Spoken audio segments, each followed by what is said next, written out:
When Mr. Wonka turned round and saw what Augustus Gloop was doing, he cried out, "Oh no! Please, Augustus, please! I beg of you not to do that! My chocolate must be untouched by human hands!" "Augustus," called out Mrs. Gloop, "didn't you hear what the man said? Come away from that river at once." "This stuff is fabulous," said Augustus, not taking the slightest notice of his mother or Mr. Wonka. "Gosh, I need a bucket to drink it properly." "Augustus," cried Mr. Wonka, hopping up and down and waggling his stick in the air, "you must come away. You're dirtying my chocolate." "Augustus!" cried Mrs. Gloop. "Augustus!" cried Mr. Gloop. But Augustus was deaf to everything except the call of his enormous stomach. He was now lying full length on the ground, with his head far out over the river, lapping up the chocolate like a dog. "Augustus!" shouted Mrs. Gloop, "you'll be giving that nasty gold of yours to about 1 million people all over the country." "Be careful, Augustus," shouted Mr. Gloop. "You're leaning too far out." Mr. Gloop was absolutely right, for suddenly there was a shriek, and then a splash, and into the river went Augustus Gloop, and in 1 second he had disappeared under the brown surface. "Save him!" cried Mrs. Gloop, going white in the face and waving her umbrella about. "He'll drown! He can't swim a yard!" "Good heavens, woman," said Mr. Gloop, "I'm not diving in there. I've got me best suit on." Augustus Gloop's face came up again to the surface, painted brown with chocolate. "Help! Help! Help!" he yelled. "Fish me out!" "Don't just stand there," Mrs. Gloop screamed at Mr. Gloop. "Do something." "I am doing something," said Mr. Gloop, who was now taking off his jacket and getting ready to dive into the chocolate. But while he was doing this, the wretched boy was being sucked closer and closer towards the mouth of one of the great pipes that was dangling down into the river. Then all at once the powerful suction took hold of him completely, and he was pulled under the surface and then into the mouth of the pipe.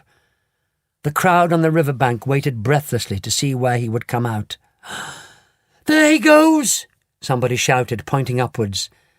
And sure enough, because the pipe was made of glass, Augustus Gloop could be clearly seen shooting up inside it, head first, like a torpedo. "Help! Murder! Police!" screamed Mrs. Gloop. "Augustus, come back at once!" "It's a wonder to me," said Mr. Gloop, "how that pipe is big enough for him to go through it." "It isn't big enough," said Charlie Bucket. "Oh dear, look, he's slowing down." "So he is," said Grandpa Joe. "He's going to stick," said Charlie. "I think he is," said Grandpa Joe. "By golly, he has stuck," said Charlie. "It's his stomach that's done it," said Mrs. Gloop. "He's blocked the whole pipe," said Grandpa Joe. "Smash the pipe!" yelled Mrs. Gloop, still waving her umbrella. "Augustus, come out of there at once!" The watchers below could see the chocolate swishing around the boy in the pipe, and they could see it building up behind him in a solid mass, pushing against the blockage. The pressure was terrific. Something had to give. Something did give, and that something was Augustus. Woof! Up he shot again like a bullet in the barrel of a gun.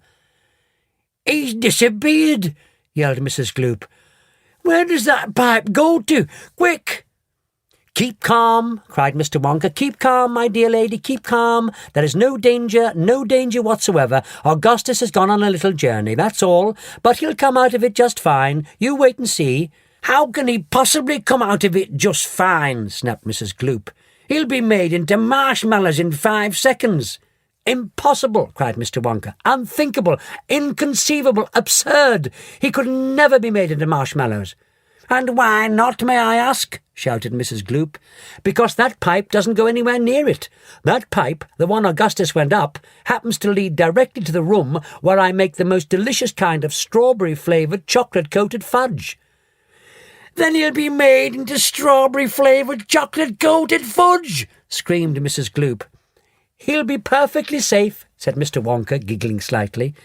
"He'll be chocolate fudge!" shrieked Mrs. Gloop. "Never!" cried Mr. Wonka. "Of course he will!" shrieked Mrs. Gloop. "I wouldn't allow it!" cried Mr. Wonka. "And why not?" shrieked Mrs. Gloop. "Because the taste would be terrible," said Mr. Wonka. "Just imagine it. Augustus-flavoured chocolate-coated gloop. No one would buy it." "They most certainly would," cried Mr. Gloop indignantly. "I don't want to think about it," shrieked Mrs. Gloop. "Nor do I," said Mr. Wonka, "and I do promise you, madam, that your darling boy is perfectly safe." "If he's perfectly safe, then where is he?" snapped Mrs. Gloop. "Lead me to him this instant." Mr. Wonka turned around and clicked his fingers. Click, click, click, 3 times. Immediately an Oompa Loompa appeared, as if from nowhere, and stood beside him. The Oompa Loompa bowed and smiled, showing beautiful white teeth. His skin was rosy white, his long hair was golden brown, and the top of his head came just above the height of Mr. Wonka's knee. "Now listen to me," said Mr. Wonka, looking down at the tiny man. "I want you to take Mr. and Mrs. Gloop up to the fudge room and help them to find their son Augustus. He's just gone up the pipe." The Oompa Loompa took one look at Mrs. Gloop and exploded into peals of laughter. "Oh, do be quiet," said Mr. Wonka. "Mrs. Gloop doesn't think it at all funny." "You can say that again," said Mrs. Gloop. "Go straight to the fudge room," Mr. Wonka said to the Oompa Loompa, "and when you get there, take a long stick and start poking around inside the big chocolate-mixing barrel. I'm almost certain you'll find him in there, but you'd better look sharp. If you leave him in the chocolate-mixing barrel too long, he's liable to get poured out into the fudge boiler, and that really would be a disaster. My fudge would be quite uneatable." Mrs. Gloop let out a shriek of fury. "I'm joking," said Mr. Wonka, giggling madly behind his beard. "I didn't mean it. Forgive me. I'm so sorry. Goodbye, Mrs. Gloop and Mr. Gloop. Goodbye. I'll see you later." As Mr. and Mrs. Gloop and their tiny escort hurried away, the 5 Oompa Loompas on the far side of the river suddenly began hopping and dancing about and beating wildly upon a number of very small drums. "Augustus Gloop," they chanted. "Augustus Gloop, Augustus Gloop, Augustus Gloop." "Grandpa," cried Charlie, "listen to them, Grandpa. What are they doing?" "Shh," whispered Grandpa Joe. "I think they're going to sing us a song." "Augustus Gloop," chanted the Oompa Loompas. "Augustus Gloop, Augustus Gloop, the great big greedy nincompoop. How long could we allow this beast to gorge and guzzle, feed and feast on everything he wanted to? Great Scott, it simply wouldn't do. However long this pig might live, we're positive he'd never give even the smallest bit of fun or happiness to anyone.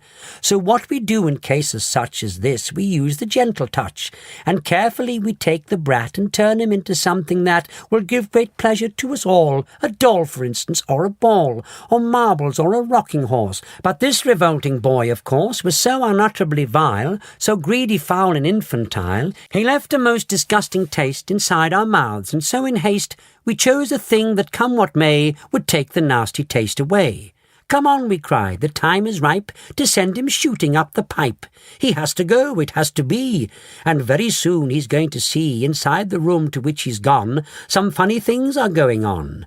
But don't, dear children, be alarmed. Augustus Gloop will not be harmed, although, of course, we must admit he will be altered quite a bit. He'll be quite changed from what he's been when he goes through the fudge machine. Slowly the wheels go round and round, the cogs begin to grind and pound, 100 knives go slice, slice, slice, we add some sugar, cream and spice, we boil him for a minute more until we're absolutely sure that all the greed and all the gall is boiled away for once and all. Then out he comes, and now, by grace, a miracle has taken place. This boy, who only just before was loathed by men from shore to shore, this greedy brute, this louse's ear, is loved by people everywhere, for who could hate or bear a grudge against a luscious bit of fudge?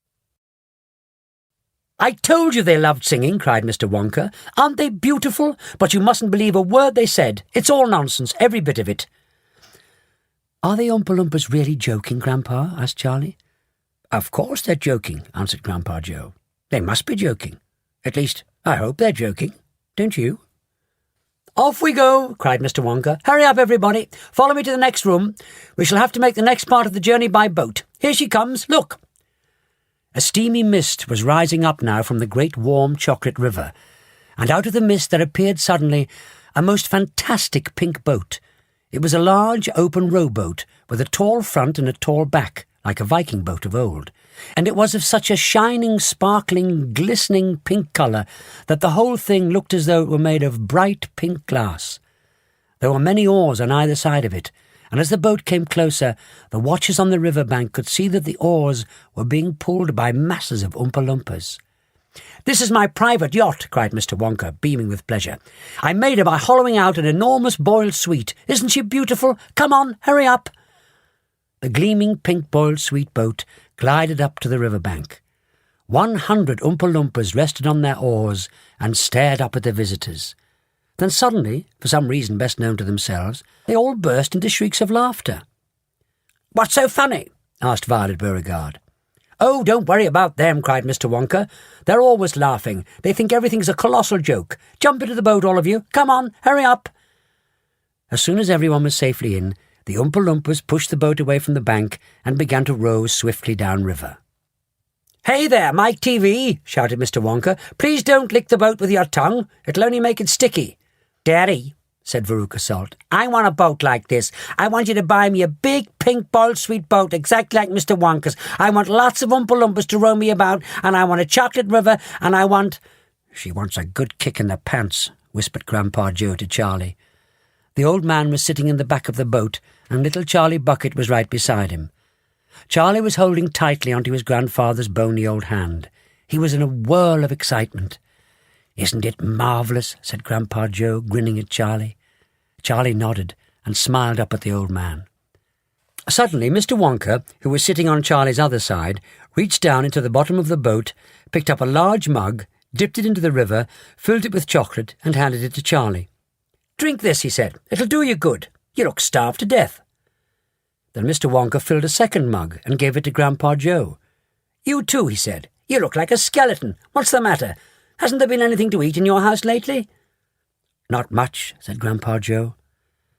Charlie put the mug to his lips, and as the rich, warm, creamy chocolate ran down his throat into his empty tummy, his whole body from head to toe began to tingle with pleasure, and a feeling of intense happiness spread over him. "You like it?" asked Mr. Wonka. "Oh, it's wonderful," Charlie said. "The creamiest, loveliest chocolate I've ever tasted," said Grandpa Joe, smacking his lips. "That's because it's been mixed by waterfall," Mr. Wonka told him.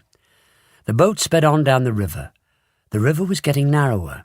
There was some kind of a dark tunnel ahead, a great round tunnel that looked like an enormous pipe, and the river was running right into the tunnel. And so was the boat. "Row on!" shouted Mr. Wonka, jumping up and waving his stick in the air. "Full speed ahead!" And with the Oompa Loompas rowing faster than ever, the boat shot into the pitch-dark tunnel, and all the passengers screamed with excitement. "How can they see where they're going?" shrieked Violet Beauregard in the darkness. "There's no knowing where they're going," cried Mr. Wonka, hooting with laughter. "There's no earthly way of knowing which direction they are going. There's no knowing where they're rowing or which way the river's flowing. Not a speck of light is showing, so the danger must be growing, for the rowers keep on rowing, and they're certainly not showing any signs that they are slowing." "He's gone off his rocker," shouted one of the fathers aghast, and the other parents joined in. "He's crazy," they shouted. "He's balmy, he's nutty, he's screwy, he's batty, he's dippy, he's dotty, he's daffy, he's goofy, he's beany, he's buggy, he's wacky, he's loony." "No, he is not," said Grandpa Joe.